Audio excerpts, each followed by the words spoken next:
အခုကျွန်တော်ကဒီ Nero Express သုံးတဲ့ပုံစံလေးကိုတစ်ချက်ပြပြီးမှာပါ all program အောက်ကနေ Nero ရဲ့အောက်ကနေဒီကနေပြီးမှ Nero Express ထဲဝင်မယ်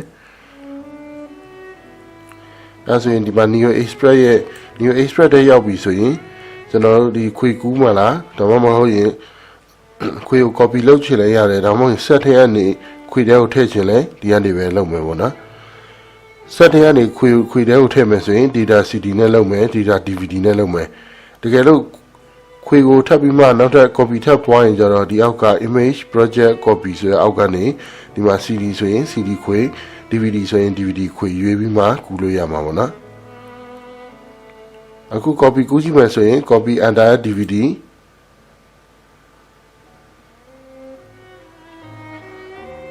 ဒီကနေအခုကကျတော့ဒီ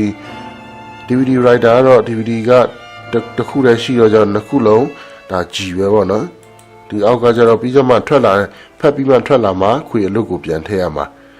ဒီမှာ writing speed မှာဥပမာ dvd ဆိုရင်8လောက်ထားလို့ရမယ်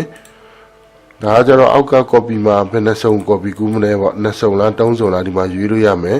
ဖတ်ပြီးတဲ့အချိန်မှာသူ့ရဲ့ image file ကိုဘယ်နေရာမှာထားမလဲကူလို့ထားခြင်းတဲ့နေရာမှာထားလို့ရတယ်ပေါ့နော်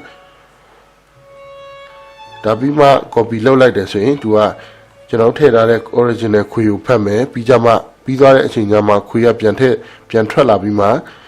ကျွန်တော်ခွေအလုပ်ကိုထည့်ပြီးမှရိုက်မှာပေါ့နော်ညနေ copy နှိပ်လိုက်ရင်သူအလုပ်လုပ်သွားပါလိမ့်မယ်ဒါကတော့ခွေကူးတာပါတကယ်လို့ data ကျတော့ set ထဲရှိတဲ့ဟာကိုခွေထဲမှာထည့်မယ်ဆိုရင် data cd လည်းရတယ် data dvd လည်းရတယ်ကိုယ့်ရဲ့ခွေကထည့်ထားတဲ့ခွေအလွတ်က dvd ဆိုရင် dvd ကိုရွေးမယ် cd ဆိုရင် cd ကိုရွေးမယ်ပေါ့နော်ဒီမှာဆိုရင်ကိုယ့်ရဲ့ data ကျတော့ add ထဲကနေထည့်မယ်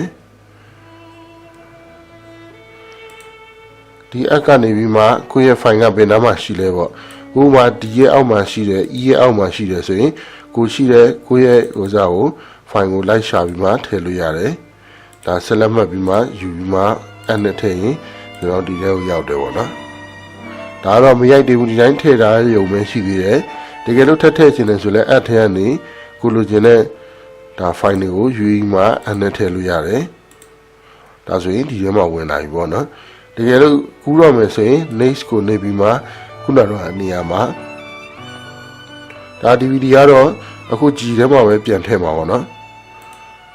ဒီမှာကျတော့ကိုကြိုက်တဲ့ disk name ကို disk ရဲ့နာမည်ကိုပေးလို့ရတယ်ဒီမှာဘယ်နှခွေကူးမလဲပေါ့နော်ဒါကျတော့ထပ်ပြီးမှဒီခွေမှာထပ်ပြီးမှရိုက်ချင်တယ်ဆိုရင်allow file to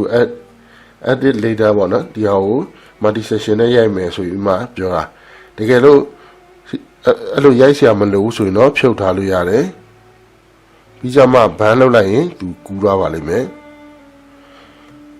ဒါတော့ set ထဲကနေရိုက်တဲ့ပုံစံပေါ့နော်ဒါကတော့ခွေကူးတယ်ခွေရိုက်တဲ့ပုံစံလေးပါ